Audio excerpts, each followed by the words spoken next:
Hello and welcome to the show. Mystery Go and the Feral Monk. Trying to wrap up season 2 in the next couple weeks. This episode is going to be on Dhyana, and we're discussing the 8 limbs of Ashtanga Yoga as described by Patanjali. And this is the 7th limb that we're going to be talking about today. We talked about Dharana last week, and this kind of starts the internal inward insight that we get with these last 3 limbs.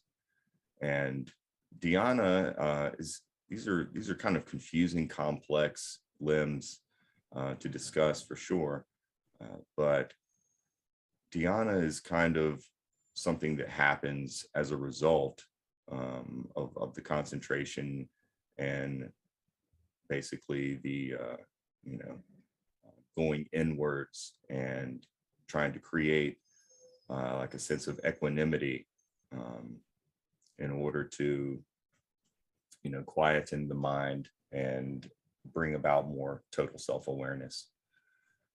Mr. Monk, how are you doing today? I'm doing all right. It's good. It's good to have you back. Yeah, thanks a lot. Fun to be here. Looking forward to it. Absolutely. So, being such a complex topic, I'm gonna let you get it started off here, and talk about some of that, kind of burning away of some of those old traits and mind chatter and problems that one would have. Yeah.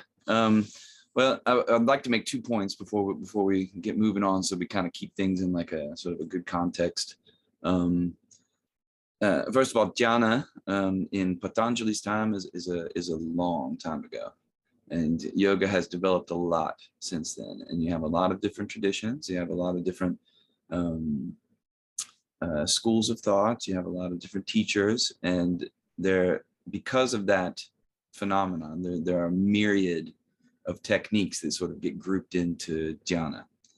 And so rather than trying to do some type of like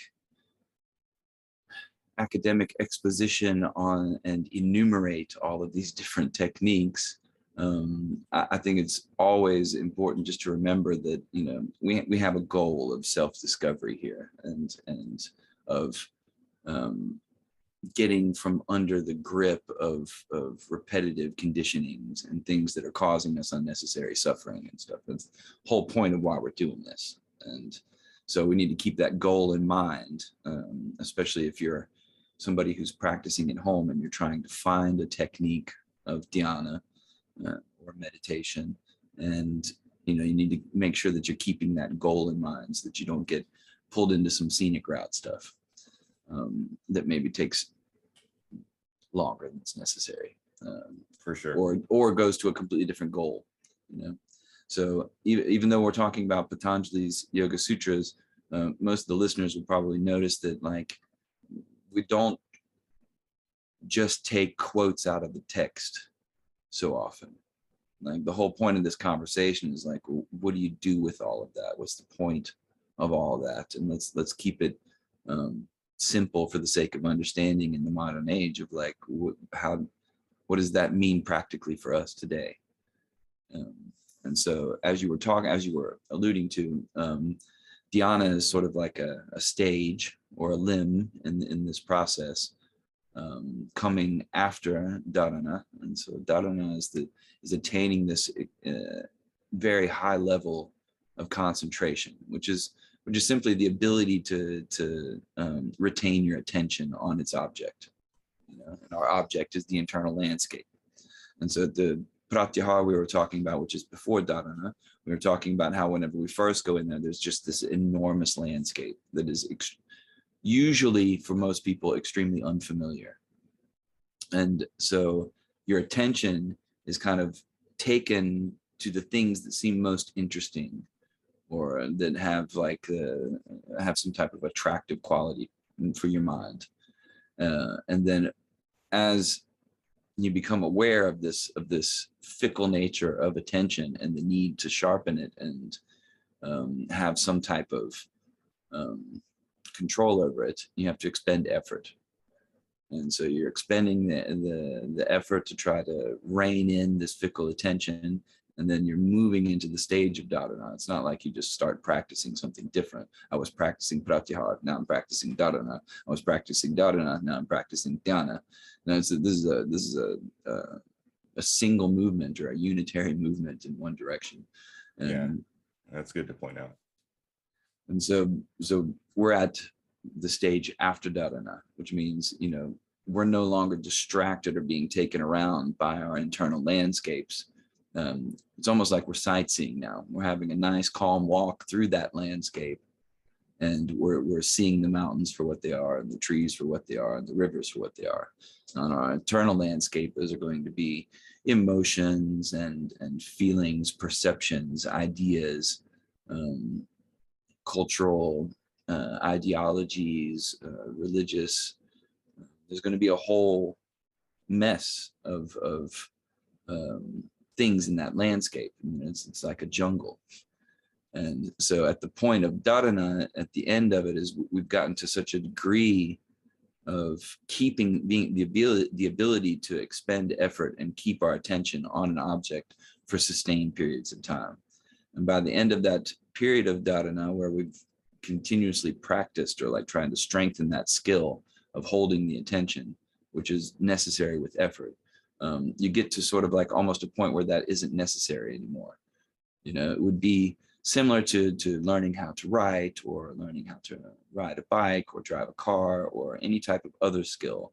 There's a point of proficiency that's attained through effort that then either reduces or eliminates altogether the need for effort.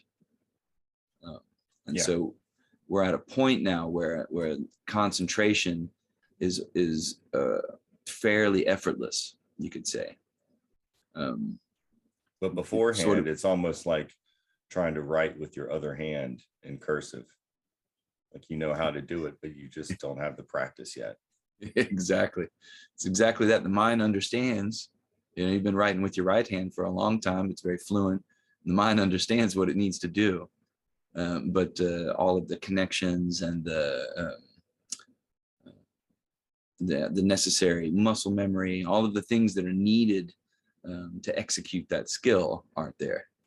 And so, you know, so that's where we're moving from dharana. We've attained this sort of almost effortless concentration, which is producing sort of like a very calm, equanimous, passive awareness of the internal landscape. And so wherever now it's like before we were walking through the jungle and like every noise, every image was just like, what was that? And now we're just kind of like walking along like, oh wow. We're kind of we're actually on a walk now through the internal landscape instead of anxious and nervous about what we're going to discover there, you know. And so now we're in a phase where, like you were talking about, burning up things, like burning up the samskaras, burning up these like momentums and tendency, mental, emotional, all of these all different all the baggage and all the tendencies that are kind of running on autopilot that are like causing us, you know, to stumble and suffer and make bad decisions that later ruin our lives. Yeah, be stuck in the patterns over and over again, never getting out. Yeah, and it's basically a repetition or a reorganization of the past. So you're just constantly living in like a projection of memory, you know. And so you're not, if you're living in a projection of memory, you're not here in the reality of where you are. Yeah. And so how are you going to find the deepest reality in yourself if you're not even really actually present to the superficial realities, you know? So that's it's going to be hard to do. Yeah. But if you've been making the effort and you understand how to work and where to place effort, then you've made it to this point now at the end of dharana, where your attention is very stable, you're skilled at attention, and you know you've had enough experience to calm down any anxieties that you might have had about delving into your inner landscape. So this is the point where, as a result, or as a further development of that, this is where we start to be able to gain insights. So it's not only able to calmly attend to the inner landscape, but now it's actually able to attend to thoughts, emotions, and perceptions, and all of these things with a certain degree of equanimity and insight. Because if you don't have sort of an equanimous, and it's not the same thing as indifferent. Indifferent is like, I don't care about you. Yeah. It's not I don't care, and like trying to push it away. That would be furthering that reaction cycle of avoiding pain or difficulty, right? So it's not that. It's just that now we've gotten to a comfortable point of familiarity with that inner landscape, and we start to notice things, or noticing happens. Understanding starts to arise on its own. It's not you mentally exhausting effort to try to understand something like you would for math or something like that. It's not that. The insights kind of naturally reveal themselves. They naturally reveal themselves because of that calm, attentive state of awareness. Right. And so, go ahead. I was just going to say, how does, I was just thinking about it. How does Dhyana relate to like asanas? How do you incorporate that into your yoga practice? Yeah. Well, I mean, it would be something to the effect of that effortless attention placed on the execution of asana, aware of internal and external elements of the asana, is done in a way that you're gaining insight into the asana, into your execution of it, into your reaction to it. So it might be that it's a difficult pose, and maybe you have the feeling of like, oh, I'm a little tired today. Maybe I don't really want to do that pose. That pose is kind of tough, and it might be some type of situation like that, where then you're already gaining insight into, okay, I'm trying to get away from the pose or whatever. Like while you're in it, I'm trying to get away from that pose. This is a little difficult, or it's uncomfortable, or I'm shaky while I'm balancing, or whatever. And that mental chatter that's going along to it are those repetitive reaction patterns. And so you attain the ability now to do that just sitting still. There comes the reaction patterns. There comes the my shoulder blades are burning. Here comes the reaction to flight.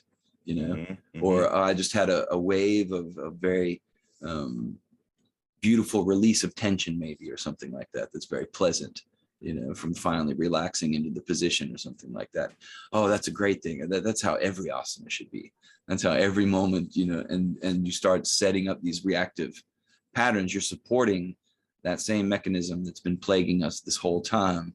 And so that would be like a misstep, but, and so you're trying to gain insight. So you could gain insight into the physical part of it, like I'm not ready for lotus, or I am slowly ready to take a next step in this progression of asanas, and also aware of the internal reactions and mental things going on while you're doing the pose. So that would be kind of like a way to bring dhyana into the asana. And so like your resistance to the stretch of the pose, or your resistance to the difficulty of the pose, or the exhaustive nature of it, if muscularly, if it's like a handstand pose, or one of the many difficult balance poses, arm balance poses. So then those moments, you have to be aware of that internal mechanism going on too. So you're gaining insights on from the physical all the way to the most subtle that you can up until now. We're still in search of the most subtle. Right. You can, up until this point where we're trying on constantly to find the most subtle. So that would be a way to bring dhyana into asana for the purposes that we're talking about. Yeah. Okay. I said, there would be many different techniques that you could use for dhyana, depending on what your goal is. But our goal is getting out of conditioning to experience a free existence, getting out of the unnecessary repetitive reaction patterns that cause us to suffer, unnecessarily, and to keep us from walking around imagining that we know reality and we participate in reality, when actually we're participating in sort of a self-created fantasy, about reality that makes us comfortable, right, or makes us feel special or good, or so all of the worldly pleasures. Yeah, indeed. Okay, it's very, very cool. I appreciate you explaining that. Yeah. And so then as we were talking about burning up things, so if you were taking dhyana into asana, as you begin to be able to observe those resistances equanimously, it means you're no longer engaging in them. So you're not supporting their vicious cycle of repetition, so that you're slowing that reaction pattern down. So what you're burning up, you're not so what you're burning up is literally that, okay, they might, in the literature they might call it burning up karma. But that's what we're talking about, all the things that are leading your actions. Karma is your actions, and then those mechanisms are causing you to repeat those actions. So that's the karma manifesting itself, but but in the modern time, what we're talking about is, let's get rid of these reactive patterns that have established themselves in the mind, that are leading us around emotionally and physically and mentally, and causing ourselves and others unnecessary suffering. That goal has to remain clear. Otherwise, there's going to be missteps. Yes. Yeah, that's the end goal. Just bring about that awareness. And so the way, that's how we're burning it up to your mind. Exactly. And that's how we're burning up that samskara or old karma or whatever. What's actually going on is we're freeing ourselves from those conditioned reactive patterns, allowing the mind to free itself for a clear perception, uncolored. Which will bring about samadhi. Yeah, exactly. And so the effort part is done at the end of dharana. Now now Patanjali will talk about seated and non-seated samadhis and stuff like that. But for the purposes that we're talking about, we don't have to go into all of his different avenues. What we're talking about is exactly that discovery of the most subtle. So then that's going to be our attention, is staying along this development of stages, trying to get to that insight of spontaneous freedom that you would describe as samadhi. Very cool. I think that's a great stopping point for this week's podcast. Can't wait to conclude it next week. It's going to be awesome. But I do have to add one more little thing in there before we go, because I promised last time that I would mention how dhyana became Zen. Oh, that's how good. those are the same things. And so you have this ascetic culture. I keep mispronouncing it because of the German, but you have this ascetic culture growing up in the Himalayas, developing itself and developing all these tools and techniques and discoveries about our mental nature and emotional and physical nature. And dhyana is the word that was born out of the Sanskrit of this particular area. Bodhidharma, which is somebody who's very interesting to look up, then takes dhyana out of the Himalayan region of Indian Himalayas and moves towards China. In China, he comes across, of course, some Taoist masters and things like that as well. So it's a great story. Everyone should read up a little bit on Bodhidharma. It's quite a cool thing, especially like his contributions to the martial arts and kung fu and things that we tend to think of as being like deeply Chinese, Right. So, but it's worth checking out. But so dhyana gets to China, and we've talked a lot about, and you probably noticed in how I pronounce things a lot of times, how in Sanskrit, the word might be yam, Pratyahara, it might be pratyahara, and but Indians would say pratyahar. Right. They wouldn't add that extra A. And so Dhyana would be Dhyan. And so whenever Bodhidharma is expressing this what Dhyan is, the Chinese are understanding this as Chan.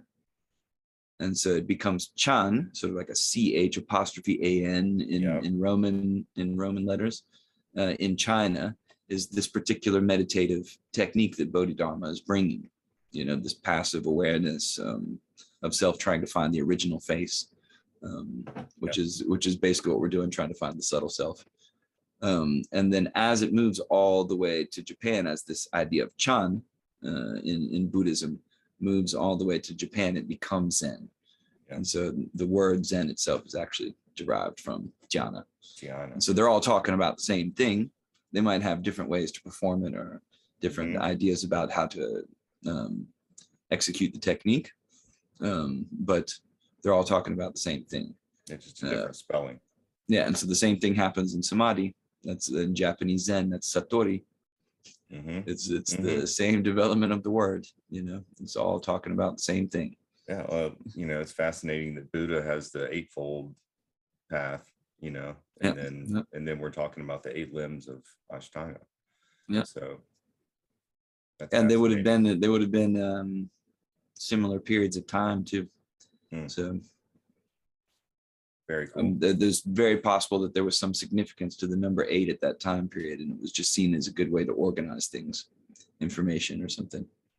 Yeah. I would have to look up that a little more. I don't know enough about that. Yeah. Maybe someone that's listening can comment in the chat box if they know anything about that. Yeah, it'd be great. Yeah, it'd be great. All right, then. Well, thank you again for joining me today, Mr. Monk. Love it. Yeah, anytime. Very fun. And I hope everyone's enjoyed themselves out there today. Hope you have a good rest of your days, and be sure to take care of one another. Take it easy. Mr. Ego and the Feral Monk out.